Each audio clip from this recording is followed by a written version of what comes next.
Olá, alunos do Projeto Carioca 2. Nesta semana falaremos sobre o pai da ciência moderna, Galileu Galilei, e como suas observações trouxeram novas descobertas científicas.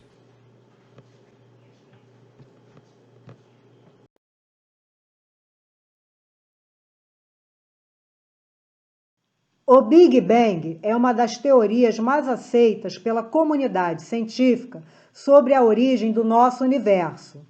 Segundo essa teoria, o nosso universo teria tido sua origem em uma grande explosão por volta de 14 bilhões de anos atrás. Tudo se deu através de um ponto material muito pequeno, quente e extremamente denso. Essa grande explosão deu origem ao espaço-tempo. O universo, desde então, está em expansão contínua e se resfriando também. Por isso, ele não é estático e está em constante expansão, de forma que as galáxias estão umas se afastando das outras. Portanto, em algum período, elas deveriam estar mais próximas do que hoje, ou até mesmo em um único ponto material. Entre as várias galáxias existentes no universo, temos a Via Láctea, que se formou há aproximadamente 13 bilhões de anos, e é a galáxia a qual pertencemos, e na qual fica localizada o nosso Sistema Solar. Essa galáxia possui cerca de 200 bilhões de estrelas e tem um formato espiral, e possui uma massa de cerca de 1 trilhão e 750 bilhões de massas solares. Seus braços espirais circulam em volta de um gigantesco núcleo. O nosso sistema solar fica localizado a aproximadamente 30 mil anos-luz do centro da Via Láctea, no braço menor de Órion. O nosso sistema solar se formou há aproximadamente 4,6 bilhões de anos atrás e é constituído pelo Sol e por um conjunto de objetos astronômicos que se ligam a ele através da gravidade. Acredita-se que esses corpos tenham sido formados por meio de um colapso de uma nuvem molecular gigante há 4,6 bilhões de anos atrás. Entre os muitos corpos que orbitam ao redor do Sol, a maior parte da massa está contida dentro de 8 planetas, cujas órbitas são quase circulares e se encontram dentro de um disco quase plano, denominado de plano da eclíptica. Os 4 menores planetas, Mercúrio, Vênus, Terra e Marte, são conhecidos como planetas sólidos e encontram-se mais próximos do Sol e são compostos principalmente de metais e rochas. Já os 4 maiores planetas, Júpiter, Saturno, Urano e Netuno, encontram-se mais distantes do Sol e concentram mais massa do que os planetas rochosos, sendo também chamados de planetas gasosos. Na página 12 do material de complementação escolar, temos a primeira atividade de ciências, que consiste em um experimento. Nele, vocês deverão fazer em um balão de aniversário várias bolinhas de tinta com cores diferentes e depois assoprarem o balão e anotarem o que vocês observaram. Apesar da resposta ser pessoal, espera-se que vocês percebam que à medida que o balão de aniversário vai enchendo, as bolinhas de tinta vão se afastando uma das outras. Este simples experimento mostra que, assim como o balão de aniversário, o universo não está estático, mas se expandindo a cada segundo. E, de acordo com dados do telescópio Hubble, a uma velocidade mais rápida do que os cientistas esperavam.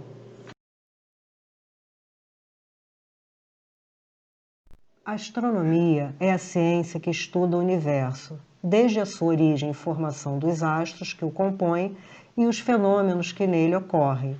No início, o conhecimento astronômico estava baseado na observação dos astros e fenômenos visíveis a olho nu, e se misturavam ao senso comum a religião e as lendas, uma vez que vários povos acreditavam que estes astros eram deuses e que os fenômenos originados por eles dependiam do seu humor ou vontade.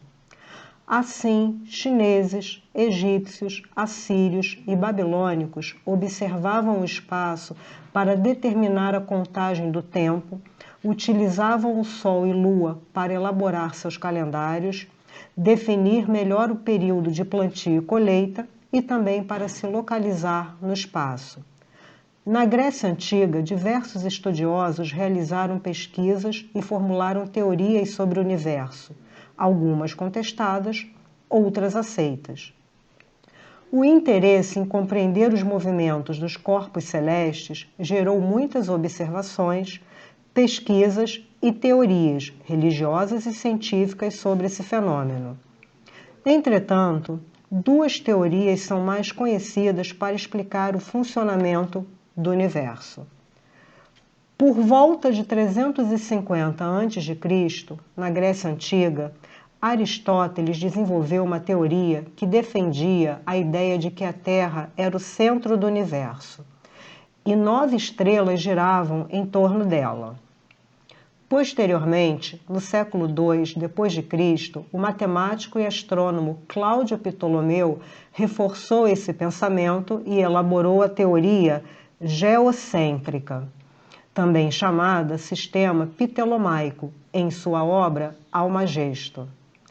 Segundo essa teoria, a Terra está no centro do universo e os demais astros orbitam ao redor dela, ao longo de um círculo.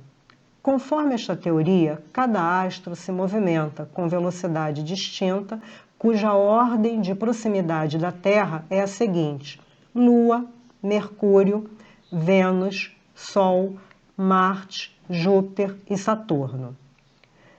Urano e Netuno ainda não tinham sido descobertos. Esse sistema se mostrou muito favorável à teologia da Igreja Católica e, por isso, sobreviveu praticamente intacto por 13 séculos. Entretanto, uma outra teoria, chamada teoria heliocêntrica, já vinha sido desenvolvida durante o século III a.C., através de observações do astrônomo grego Aristarco de Samos. No entanto, somente no século XVI foi que Nicolau Copérnico sistematizou uma teoria que contrapunha o modelo geocêntrico, sendo denominada heliocentrismo, que afirmava que a Terra e demais planetas orbitavam em torno do Sol. A alternância dos dias e noites seria uma consequência do movimento que a Terra realiza em torno do seu próprio eixo, denominado movimento de rotação.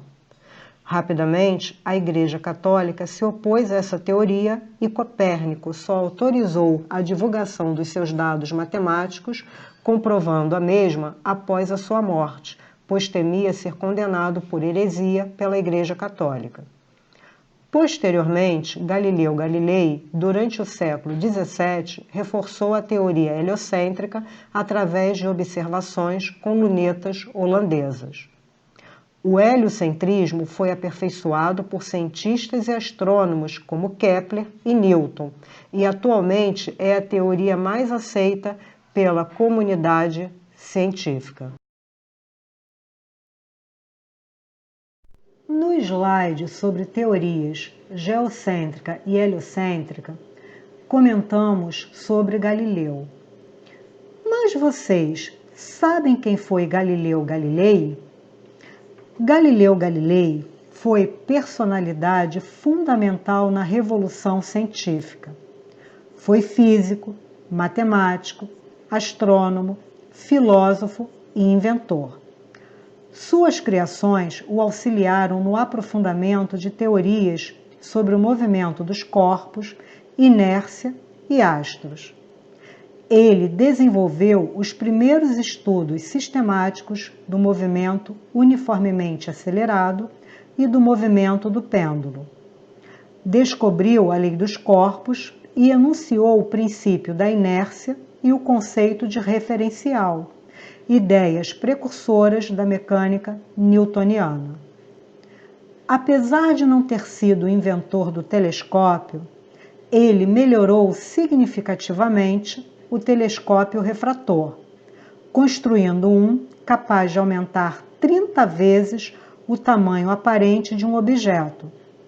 E com ele, descobriu as manchas solares, as montanhas da Lua, as fases de Vênus, 4 dos satélites de Júpiter, os anéis de Saturno e estrelas da Via Láctea. Estas descobertas contribuíram decisivamente na defesa da teoria heliocêntrica. O físico desenvolveu ainda vários instrumentos, como a balança hidrostática, um tipo de compasso geométrico que permitia medir ângulos e áreas, termômetro e o precursor do relógio de pêndulo. Contudo, a principal contribuição de Galileu foi para o método científico, defendendo o método empírico, que foi um corte com o método aristotélico mais abstrato, utilizado na época. Devido a isto, Galileu é considerado o pai da ciência moderna.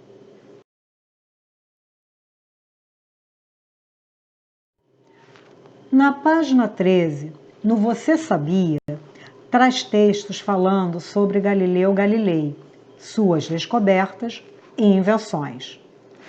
Após a leitura dos textos, respondam às atividades 2, 3 e 4.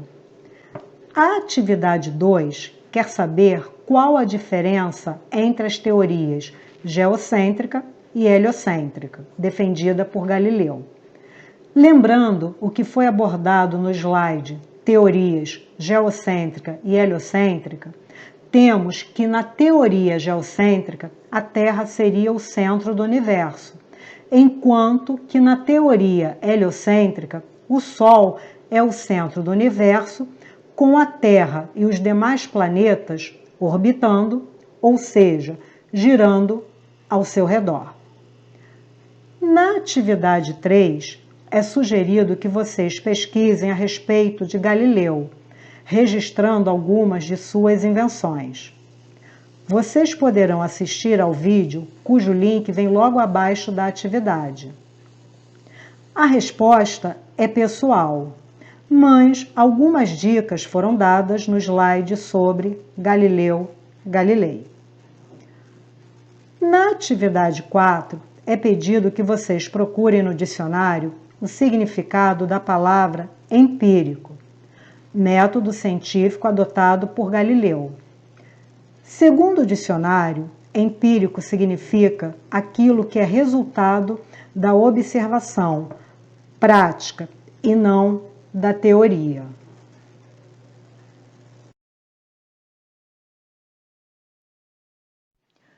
Em slide anterior, falou-se sobre a contribuição de Galileu para o método científico. Mas a pergunta é: o que é o método científico? Os cientistas utilizam o método científico há anos para realizar pesquisas. Trata-se de um processo de pesquisa que segue uma determinada sequência de procedimentos, por meio dos quais um cientista consegue propor um conjunto de explicações para fenômenos e formação de materiais. De forma geral, o método científico pode apresentar as seguintes etapas. Primeira, observação. O cientista observa um determinado fenômeno ou material. Segunda, elaboração do problema. É a fase de perguntas. O cientista elabora perguntas sobre o fenômeno ou material analisado, tais como: por que ocorre esse fenômeno? Como ele ocorre? Quais os fatores que originam esse fenômeno? Qual a composição do material? Terceira, hipóteses. É a etapa em que o cientista responde às perguntas feitas na etapa anterior. Essas respostas podem ser pautadas em seu conhecimento prévio sobre fenômenos ou materiais semelhantes. A elaboração da hipótese deve ser feita com muita cautela, porque é por meio delas que a fase de experimentação será realizada. Quarta etapa: experimentação. Os experimentos e pesquisas bibliográficas são realizados com base nas hipóteses levantadas. O objetivo é encontrar respostas para cada um dos questionamentos levantados. Quinta etapa: análise dos resultados. O cientista analisa cada um dos resultados para verificar se eles são suficientes para explicar cada um dos problemas levantados e também se estão de acordo com as hipóteses.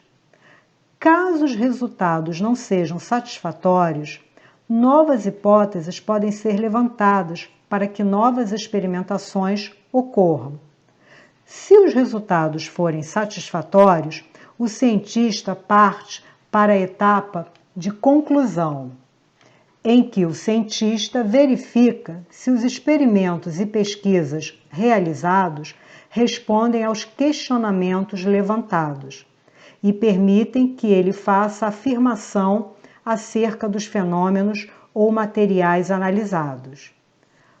Todas as afirmações realizadas após a utilização do método científico são chamadas de teorias.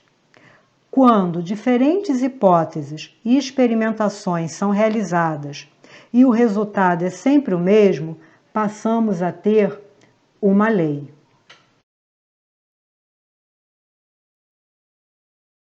Na página 14, temos as atividades 5, 6 e 7 sobre método científico.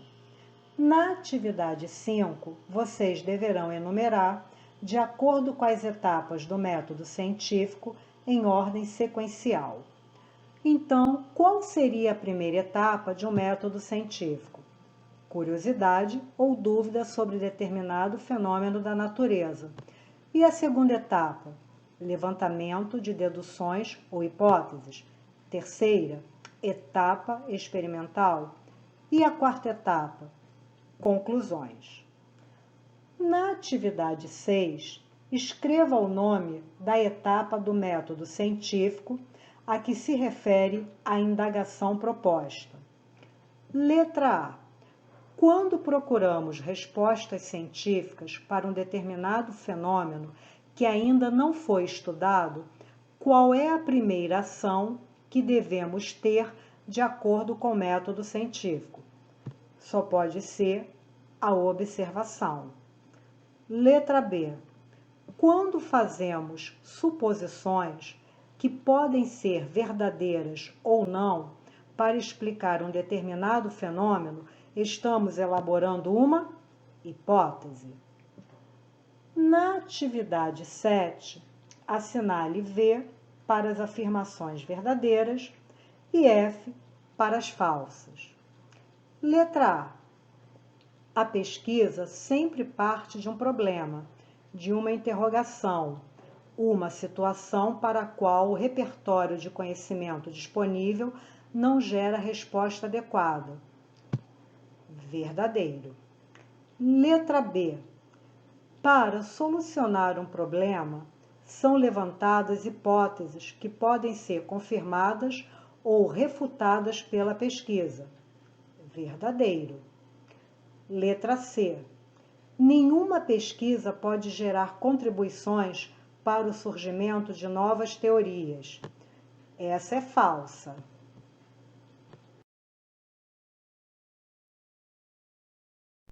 Os 4 planetas mais próximos do Sol constituem o grupo dos planetas rochosos e têm como características comuns a presença de crostas sólidas, formadas sobretudo por silicatos, além de núcleos cuja composição possui elevada porcentagem de ferro. Mercúrio é o planeta mais próximo do Sol e em sua topografia destacam-se áreas planas, crateras de impacto e cadeias montanhosas.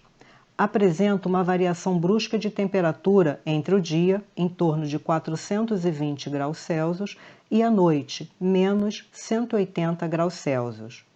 Há evidências de água em forma de gelo em crateras profundas dos polos norte e sul, que nunca recebem a luz do Sol diretamente. Vênus é o segundo planeta que possui tamanho, composição e massa similares à Terra. Apresenta um superefeito estufa, que faz com que sua temperatura atinja mais de 470 graus Celsius, devido à composição da sua atmosfera de ácido sulfúrico e dióxido de carbono. A Terra é o maior planeta rochoso e o terceiro a contar do Sol. O único habitável devido às seguintes características: presença de uma atmosfera respirável com oxigênio, presença de água no estado líquido. O seu satélite natural, a Lua, funciona como um escudo para a Terra, protegendo-a de grandes asteroides ou cometas. Além disso, a força de gravidade que a Lua exerce sobre a Terra e vice-versa faz com que grandes massas de água, como os oceanos, se movam dependendo da posição da Lua em relação à Terra. Isto também permite uma movimentação do material existente no interior da Terra, permitindo a sua constante movimentação. A Terra também apresenta biosfera, que é o agrupamento de todos os elementos naturais que favorecem a manutenção de vida no planeta, sendo constituída por hidrosfera, litosfera e atmosfera. Marte é conhecido como planeta vermelho, devido à presença de óxido de ferro em sua superfície. Evidências geológicas sugerem que Marte já foi um planeta rico em água, reforçando a possibilidade, em determinado momento, ter abrigado alguma forma de vida.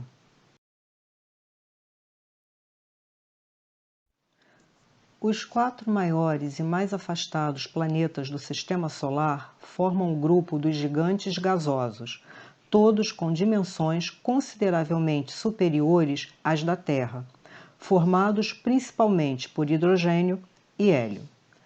Júpiter é o maior planeta do Sistema Solar e exibe faixas multicoloridas criadas por fortíssimos ventos que percorrem faixas longitudinais na parte superior de sua atmosfera. Dentre os gases que compõem a sua atmosfera, hidrogênio e hélio são os mais abundantes, seguido por vapor d'água, metano e amônia. Saturno é o segundo maior planeta do Sistema Solar, com uma composição semelhante à de Júpiter, rica em hidrogênio e hélio. A sua característica mais notável é o seu sistema de anéis, formado essencialmente por fragmentos de gelo. Urano, a sua atmosfera é formada principalmente por hidrogênio e hélio, além de uma pequena quantidade de metano, que é responsável pela coloração azul esverdeada do planeta. Urano e Netuno são considerados os gigantes de gelo. Netuno é o planeta mais afastado do Sol. Apresenta relevante porcentagem de metano, que é responsável por sua coloração azulada.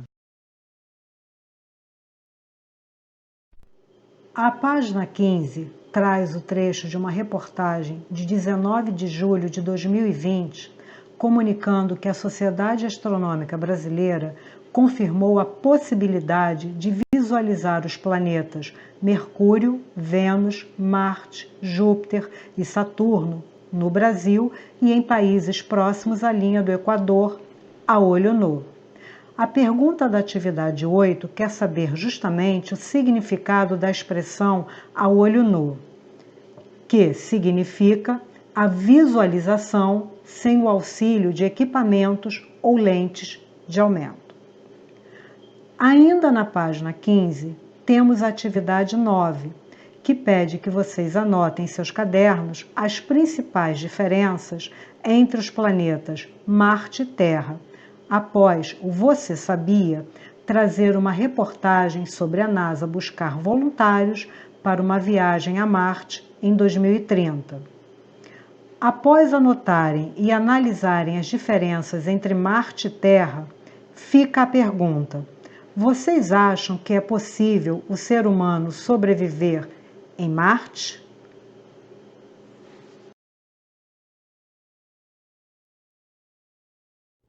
E lembrem-se, cuidem-se para que breve possamos estar juntos novamente. Até a próxima videoaula.